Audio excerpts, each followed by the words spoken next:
おはようございます。スネドラです。今日はいよいよ12番正三寺を参拝します。今日は11時から雨の予報になっているので、少しでも正三寺に近づくべく6時半に出発してます。遍路の里はさすがにまだ空いてないですね。昨日はどうもありがとうございました。映像の左側に映ってる公衆トイレの前にいる男性の方は明日の夜、お宿でお会いすることになるんですよね。区切り打ちで今日はここからスタートなんだそうです。藤井寺まで戻ってきました。今日はここの境内にある登山口から正三寺を目指します。正三寺までは 12.9 キロです。前回は6時間半ぐらいかかっちゃったんですが、今回はどれぐらいで登れるでしょうか。お大師様おはようございます。正三寺に着くまで雨がなんとか持つようにお願いします。それではレッツゴーです。正三寺までの標高差は650メートルぐらいなんですが、累計標高差が実は1100メートルぐらいあるんですよ。高尾山約2回分です。歩き遍路最難関と呼ばれている遊園がここにあるんですよね。今日は一緒に登る仲間も何人もいるので、頑張ってなんとか正三寺にたどり着こうと思います。私は今晩すだち庵に泊まるので、使わない荷物は全部吉野に置いてきたんですよ。なので荷物は軽いんですが、もうすでに結構暑くて、これから先が心配です。遍路転がし6分の1に突入です。正三寺の登山道はところどころに遍路転がしの看板があって、全部が全部遍路転がしではないんですよね。6箇所、特にきついところがあって、そこを遍路転がしと呼んでるようです。休憩所が出てきたので少し休憩します。ただこれ立ち止まると蜂とかアブとかがいっぱい集まってきて怖いんですよね。ほとんど休憩できずに出発です。せっかくこんな綺麗なところなのにね、景色堪能しきれなくて残念です。頑張ってください。いやー、ありがとうございます。真夏の正三寺攻略はかなり条件悪いですけど、頑張っていこうと思います。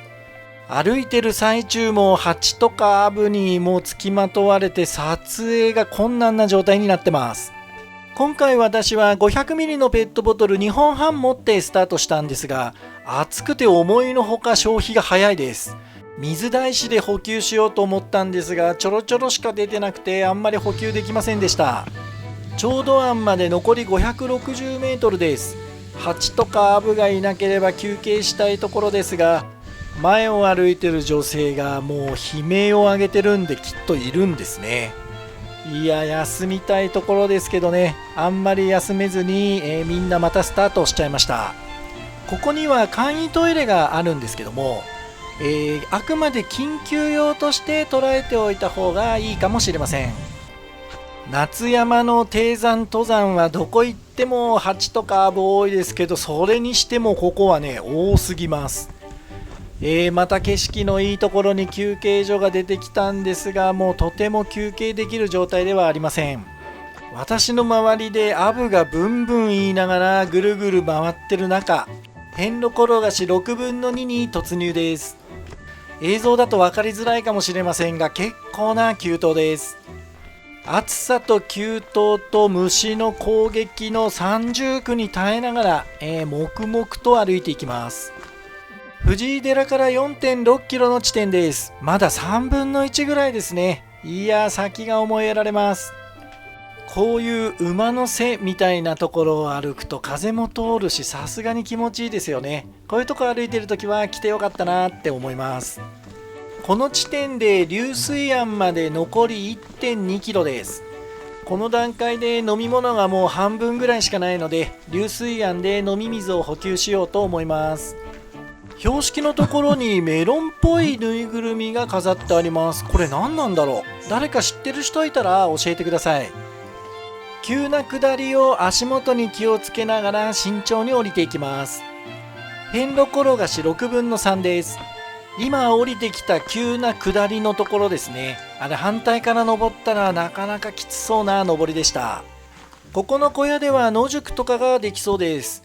確かコウモリが住んでるんですよね、ここ。やっと流水庵に到着しました。蜂とかアブとかのご機嫌を伺いながらここで休憩をします。まず水汲もうと思ったら、なんと水が出てきてません。命の水がね、これやばいですね。水が汲めないです。でもあそこになんか水道の蛇口があるようなので、ダメ元でちょっとひねってみたら、なんと水が出ます。いやー、九死に一生を得ました。ここで水を補給します。流水庵をちょっと下ったところにも飲み水が補給できるとこあるんですが、上が水出てないんだから当然下も出てないですよね。真夏だから飲み物も多く必要だろうと思って3本弱持ったんですが、結果としては足りなかったですね。もう1本ぐらいあった方が良かったようです。いやー、とにかく暑い。この分岐は左側の方に行きます。草でちょっと読みづらくなってますけどね、まっすぐ行かないように注意しましょう。大阪の女性の方は若いからかどんどん先行っちゃって、もう全く見えません。後で聞いたら蜂とかアブに追われて全然休憩できなくて、結果として私たちより30分も前に正山寺に着いてたんだそうです。いやー、すごいですよね。もう私にはかないません。まあこれも修行としてね、いい経験にしていくんだと思います。はい、遍路転がし、6分の4です。ここもなかなかきつい上り坂です。つづら折りでね、こうかなり一気に高度を上げていくんですよ。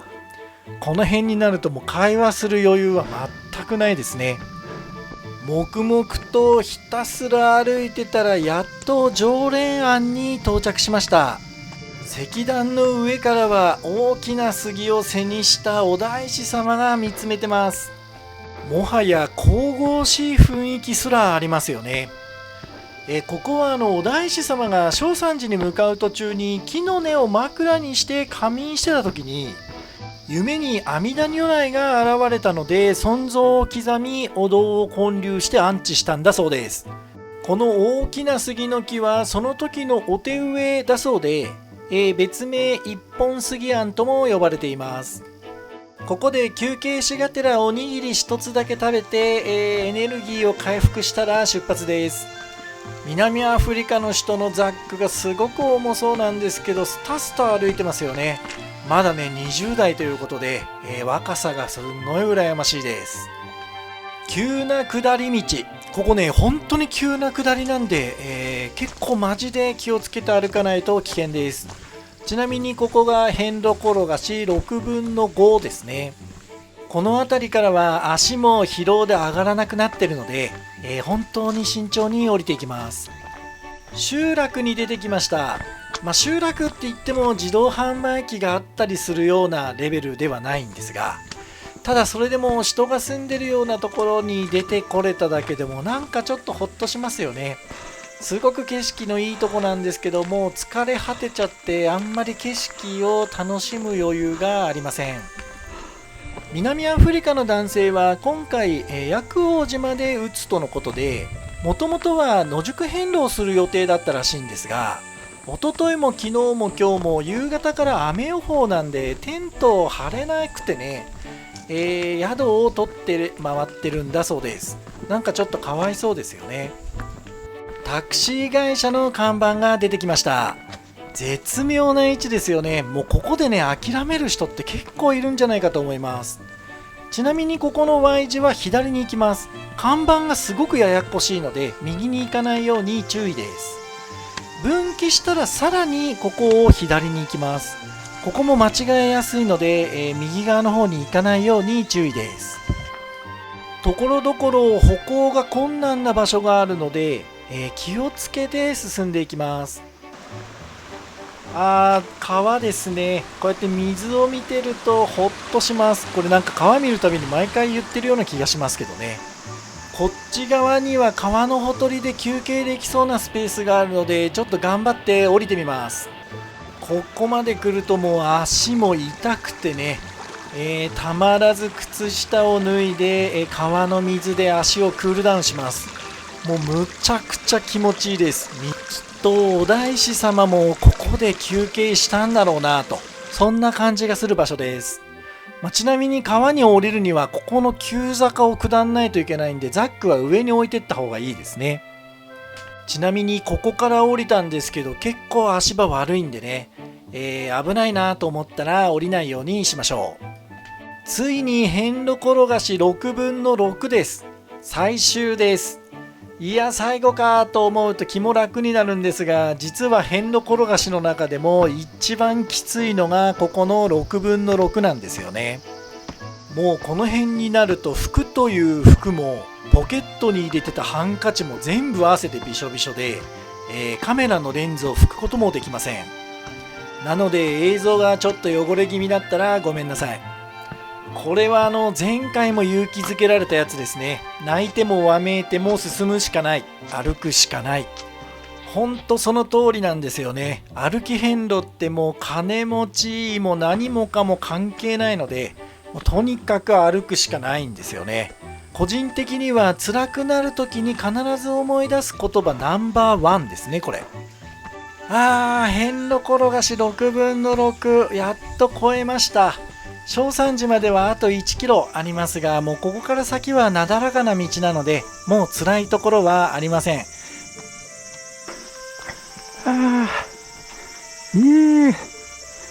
っと着いた。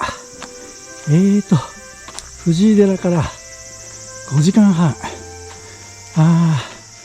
でも曇りの時間が長くて、雨も降らなかったんで、結果としては、条件としてはいい方に触れたんじゃないかな。いやー、疲れた。でも暑かった。本当に疲れました。でもやっとつけてね、もう一安心です。不動明王が見えてきました。南アフリカの方がここで写真撮ってほしいっていうんで撮ったんですけど、やっぱり海外の人って様になりますよね。私と大違いです。結局藤井寺を出てから正山寺に着くまでの間に歩き遍路者とは、仲間以外は一人とも出会えませんでした。やっぱりお盆だと歩かないんですね、みんな。12番札所正山寺です。農協所の前にある杉がとにかく太くて高いんですよ。これすごいですよね。何回見ても圧倒されます。山寺に来たなーっていう感じがします。真夏の暑さと蜂とアブで、前回よりも正直今回の方がきつかったですけど、ついてしまえばそんなことも忘れてただただ感動です。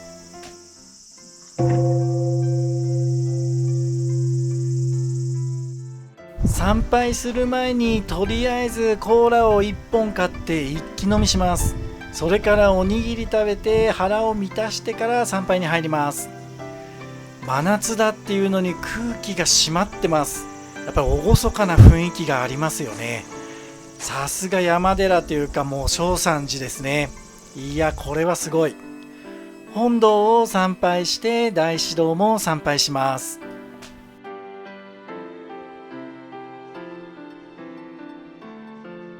三面大黒天堂です。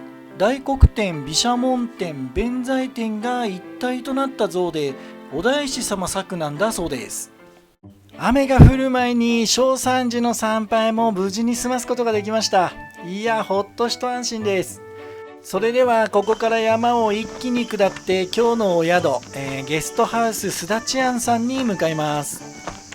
そういえばすだち庵といえば、前回1巡目歩いた時に61番の高音寺から66番の雲辺寺にかけて何回か出会った歩き遍路をやってるお遍路ガールズさんっていう3人組がいたんですけど、その中のお一人が遍路に感化されて徳島に移住して今すだち庵さんでお手伝いしてるっていうことなんですよね。まだ若い女性の方で、当時お会いした時にはそういう印象はなかったんですけどね。人生っていうのはやっぱり何が起きるかわからないもんですね。本当に素晴らしいことだと思います。番外霊場上信庵に到着です。1巡目の時はここで右衛門三郎伝説とか読んでもへえぐらいにしか思ってなかったんですが、この後歩いていくに従って右衛門三郎伝説あっちこっちに出てくるんですよね。なのでこの人のことはしっかり勉強しておいた方がいいと思います。それでお遍路ガールズさんの話の続きなんですが、高恩寺で初めてお会いした時に、もしかしてスネドラさんですかって言われて、そうですって言ったらですね、ちょっと写真撮らせてくださいって言われて、とっても驚いてですね、生きてて今までそんなこと一度も言われたことなかったんで、驚きすぎて言葉を失ったんですよ。嬉しさ半分恥ずかしさ半分だったんですが、それでも私の動画見てくれてる人がいるっていうのが嬉しくて、当時とてもいい思い出をいただきました。そうそう、そのお遍路ガールズで、徳島に移住してきたともちゃんっていう人が、最近露天カフェともちゃんの家っていうお店を立ち上げたみたいなんですよね。すだち庵のすぐ近くにあるみたいなので、スネドラの動画見たよって言って、皆様ぜひ一度立ち寄ってみてください。ぜひお願いします。今日なんですが、大阪の女性はここからバスに乗って徳島に出て明日帰るんだそうです。南アフリカの男性は今晩上村旅館に泊まるようなんですが、ここからまだ2時間ぐらいあるんですよね。正面の山を越えていくんだと思います。雨がちょっと心配ですけどね、大丈夫でしょうか。ぜひ頑張ってください。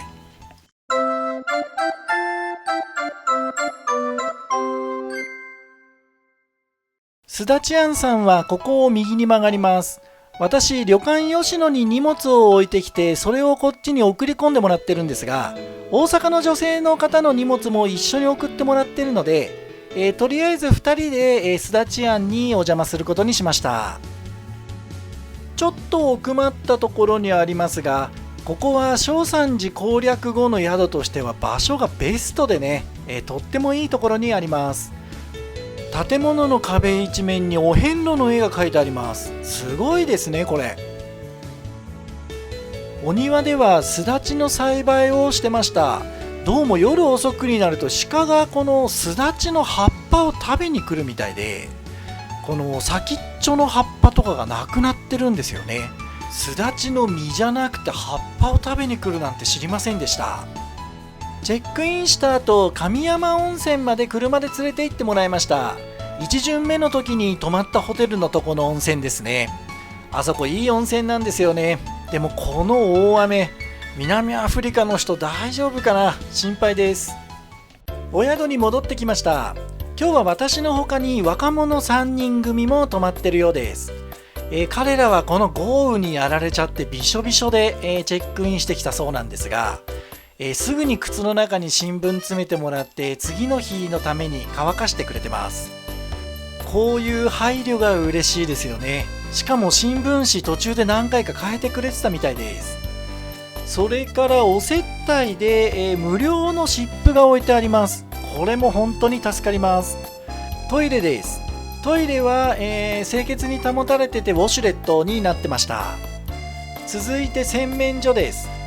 洗面所は1人分だけですね。そんな大勢泊まる宿じゃないから特に問題はないんだと思います。お風呂も、コンパクトですが、基本的にはみんな神山温泉に行くんだと思うので、これも特に問題にならないかなと思います。ご主人のすげ傘です。てっぺんに GoPro のアタッチメントついてますね。本格的です。客室は2階になります。上がったところ2部屋あったんですが、1階にももしかしたらお部屋があるのかもしれません。お部屋は和室の6畳です。部屋の中にはハンガーを引っ掛けるラックもありました。もちろん Wi-Fi も完備されてます。ゲストハウスなんですごく綺麗っていう感じにはどうしてもならないんですけど、清潔に保たれてて何の問題もないいいお部屋ですよね。食事とかお酒とかは1階の憩いの場でいただきます。こっちはごめんなさい、ちょっと撮影することができませんでした。雨が止みました。南アフリカの人大丈夫だったかな。この後 LINE が来て大丈夫でしたとは来たんですけど、ずぶ濡れだったでしょうね。夕食です。お庭で採れたカボスを使ったお酒をいただきながら手作りカレーをいただきます。シンプルな晩飯ですけどうまいんですよね。ありがとうございます。おはようございます。今日は晴れです。夕方から雨降るみたいなんで、今日の宿にもう少し早めに入ろうと思います。朝食をいただいたら早速出発します。すだちゃんさんには可愛い猫が2頭いるんですよね。なんかマスコット的な存在なんでしょうか。なんか呼んでも寄ってきてくれないのはちょっと寂しかったですけどね。ご主人とともちゃんと3人で記念撮影をしたら、今日も一日頑張って歩きましょう。今回も最後までご覧いただいてありがとうございました。すだち庵の近くに、露天カフェともちゃんの家っていうお店が最近オープンしたようなので、スネドラの動画見たよって言ってぜひ皆さん寄ってみてください。チャンネル登録、高評価、コメントぜひお願いします。それではまた。